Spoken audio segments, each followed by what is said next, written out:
हरे कृष्ण। भगवान के भक्तों को कभी भगवान से अलग नहीं करना। ये भगवान को अच्छा नहीं लगता है, ये भगवान को कभी बर्दाश्त नहीं होता है।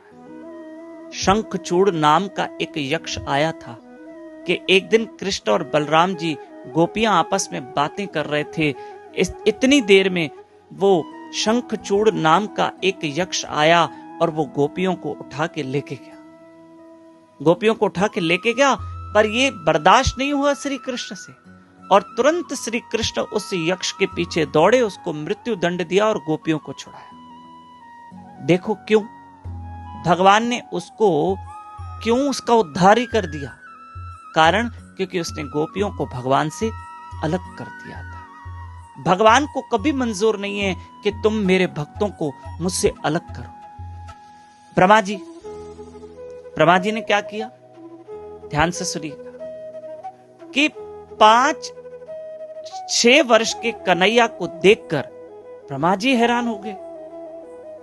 अगर ये बालक पार ब्रह्म ईश्वर है, मैं तो इसके दर्शन करने आया उनके, पर ये तो ग्वालों के साथ खेल रहे हैं, बंदरों के साथ खेल रहे हैं, ग्वालों का जूठन खा रहे हैं, मैं इस बालक की परीक्षा लूंगा। और ब्रह्मा जी ने देखा कि कृष्ण बंसी बजा रहे हैं और बाल रूप में हैं, तो उन्होंने कृष्ण के गाय बछड़े ग्वाल सब चोरी कर लिए और 1 साल तक गाय बछड़ों और ग्वालों को श्री कृष्ण से दूर रखा। बाद में जब उनको रियलाइज हुआ कि ये तो पार ब्रह्म ईश्वर है, क्योंकि भगवान श्री कृष्ण ने अपने ही अंग से वैसे ही ग्वाल सखा गैया बछड़े प्रकट कर दिए।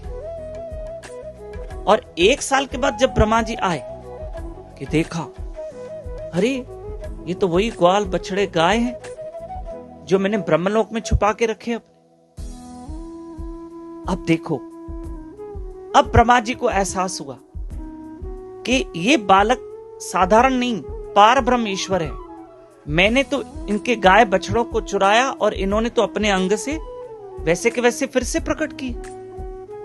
तब ब्रह्मा जी ने सब लौटाया और कृष्ण से क्षमा